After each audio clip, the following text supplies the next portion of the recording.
Hello, welcome to dptutorials. In this tutorial, let's learn about scheduling projects. The Primavera module employs the critical path method scheduling technique to calculate project schedules. CPM uses activity durations and relationship between activities to calculate project dates.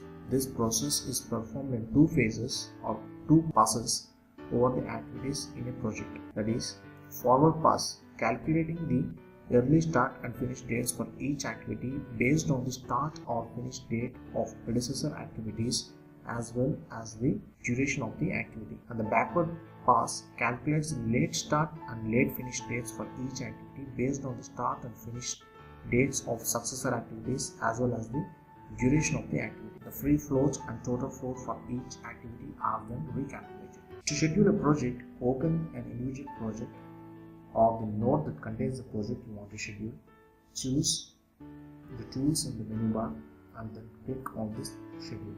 The schedule dialog box lists the number of projects to be scheduled along with the earliest data date of all the open projects. You can change the data dates for individual projects directly in the projects window or when you apply actuals. You can click on options here to see the CPM settings and other additional info.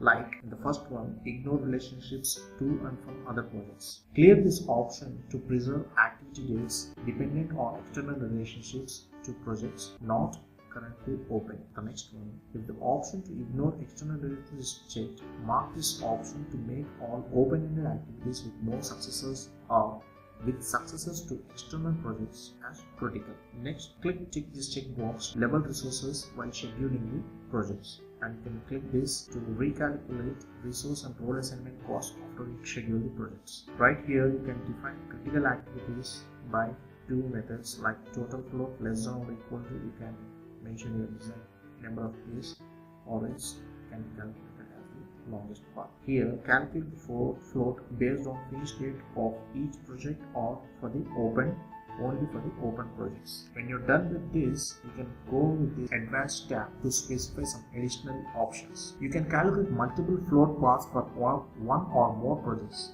Mark this calculate multiple float paths checkbox.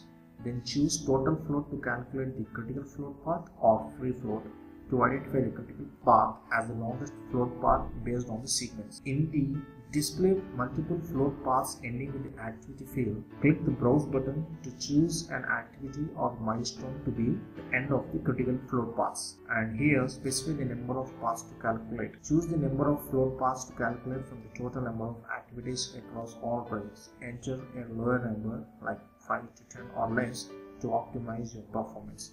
When you have finished all this, then you can click close and do the scheduling path by pressing the F9 or by directly clicking on the schedule button. And one more thing, you can schedule project data as a job service. To do this, go to this menu bar and click choose tools and then select job services. Click add, select schedule in the service type field here and specify the number in the job field to indicate the sequence in which the service should be performed if more than one service is listed. Right here we have only selected one service, so it will be only one. Type a brief description of the service in the job name field. In the status field, select enable to activate the scheduling service. You can suspend the service at any point of time by selecting disable in the status field. In the run job area on the job details tab, schedule when the service should be run, like every day at specific time or weekly or every 2 weeks or monthly on a particular day and time that you specify. This is how we update and schedule the project. In the next tutorial, let's see how to summarize the project data. I hope you understood this video tutorial. Please do subscribe for more upcoming videos. Thank you.